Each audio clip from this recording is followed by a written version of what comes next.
Assalamualaikum warahmatullahi wabarakatuh. Pertama, saya akan melakukan kegiatan identifikasi dan asesmen anak berkesulitan belajar menulis dan membaca. Kegiatan identifikasi ini saya lakukan dengan teknik observasi dan tes sederhana. Saat mengidentifikasi anak berkesulitan belajar menulis dan membaca, saya dapat mengobservasi dengan mengamati perilaku siswa saat menulis dan membaca, dan mengamati hasil tulisannya. Setelah melakukan identifikasi terhadap anak yang berkesulitan belajar, di sini saya akan melakukan observasi terhadap keterampilan anak tersebut. Agar observasi ini dapat memunculkan dugaan bahwa anak ini berkesulitan belajar.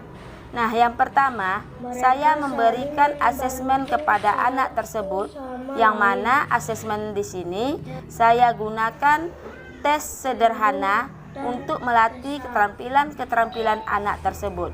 Kemudian, saya memberi tes membaca, yaitu indikator-indikator anak yang berkesulitan belajar membaca dengan kesalahan-kesalahan membaca atau disebut juga dengan disleksia.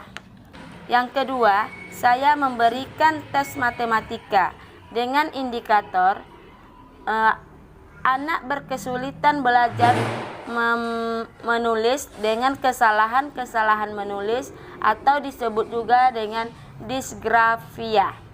Yang ketiga, yaitu dengan tes berhitung atau matematika. Saya memberikan indikator-indikator anak yang berkesulitan belajar matematika dengan kesalahan-kesalahan matematika atau disebut dengan diskalkulia.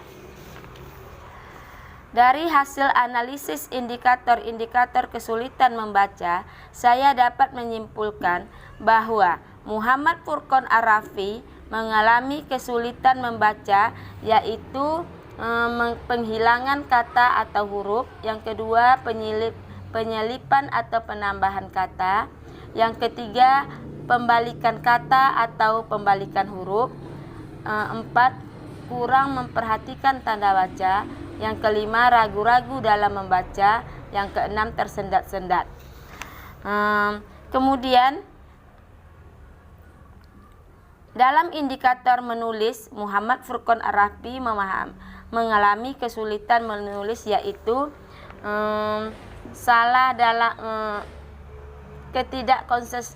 ketidakkonsistennya membentuk huruf dalam tulisan, tidak memperhatikan ejaan, penghilangan huruf, kesulitan menyebutkan atau mengeja huruf. Kemudian dalam objek yang ketiga, saya memberikan soal-soal matematika kelas 3 tentang materi dasar dari pecahan, tetapi juga muncul kesalahan dalam menyelesaikan soal-soal tersebut. Kemudian dapat disimpulkan bahwa kesalahan-kesalahan matematika atau diskalkulia, kesalahan tersebut terletak antara lain: yang pertama, kurang memahami tentang pecahan; yang kedua, masih terbalik meletakkan pecahan antara penyebut dan pembilang; dan yang ketiga, hasil dari pecahan masih tetap salah.